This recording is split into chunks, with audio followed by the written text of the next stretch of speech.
علی جناح رحمۃ اللہ علیہ کی علماء دیوبند کے وفود کی ملاقاتیں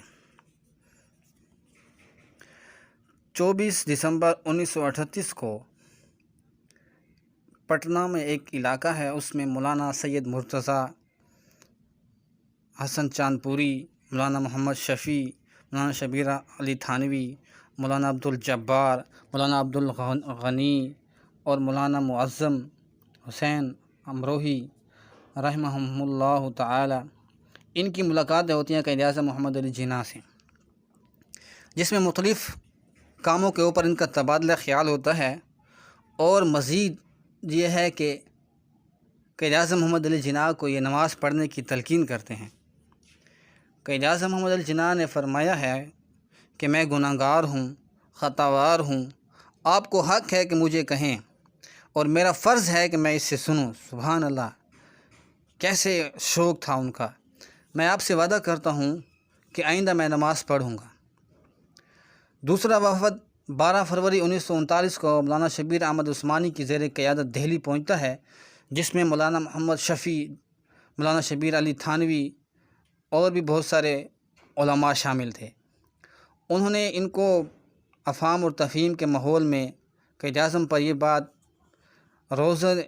روشن کی طرح واضح کر دی کہ اسلام میں سیاست مذہب سے الگ نہیں ہے، بلکہ مذہب کے تابع ہے۔ اس موقع پر قائد-اعظم نے فرمایا، دنیا کے کسی مذہب میں سیاست مذہب سے الگ ہو یا نہ ہو، میری سمجھ میں اب خوب آ گیا ہے۔ اسلام میں سیاست مذہب سے الگ نہیں ہے، بلکہ مذہب کے تابع ہے۔ اور آج جو یہ لوگ کہتے ہیں کہ سیاست کے اندر علماء کا کیا کردار ہے، تو یہ قائد-اعظم کے اس قول کی، اگر یہ اپنے آپ کو پاکستانی سمجھتے ہیں، یہ قائد-اعظم کے اس قول کی ان کے اوپر پیروی کا حق ہے کہ وہ قائد-اعظم کی اس قول کے اوپر عمل کریں، جس پر قائد-اعظم نے فرمایا ہے کہ مذہب جو ہے، سیاست جو ہے وہ مذہب کے ساتھ ملی ہوئی ہے، یعنی اس سے جدا نہیں ہے۔ اب وہ میری بات سمجھ میں آ گئی ہے۔ قائد-اعظم یہ فرما رہے ہیں، تم قائد-اعظم سے بڑے آ گئے ہو، یا تم قائد-اعظم سے بڑے سیاسی ہو، تم قائد-اعظم کے بڑے خیر خواہ ہو، قائد-اعظم سے جس نے ملک کے لیے اتنا سب کچھ کر کے دکھا گئے، اور آپ کہتے ہو کہ سیاست میں علماء کا کیا کردار ہے، علماء کو کیا کام ہے۔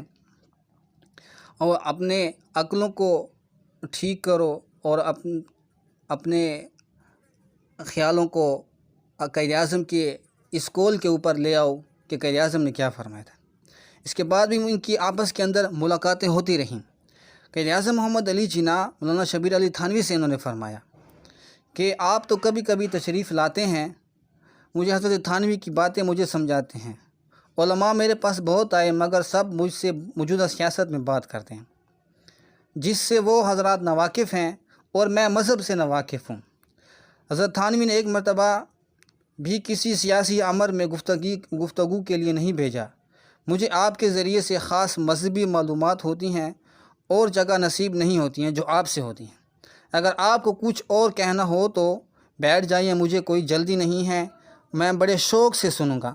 سبحان اللہ، یہ ہمارے قائد ملت حضرت قائد-اعظم محمد علی جناح کی باتیں ہیں۔ ان کا شوق اور ولولہ دیکھو کہ مذہب کی باتیں وہ خوب شوق اور دھیان اور خیال سے سنتے ہیں، اور مزید یہ فرماتے ہیں کہ مجھے جلدی نہیں ہے، آپ مجھے جو بھی باتیں کریں مذہب کی، مجھے جلدی نہیں ہے، میں آپ شوق سے کیا کروں گا، سنوں گا۔ اور یہ بھی فرمایا ہے کہ میرا فرض ہے کہ میں آپ یہ سنوں۔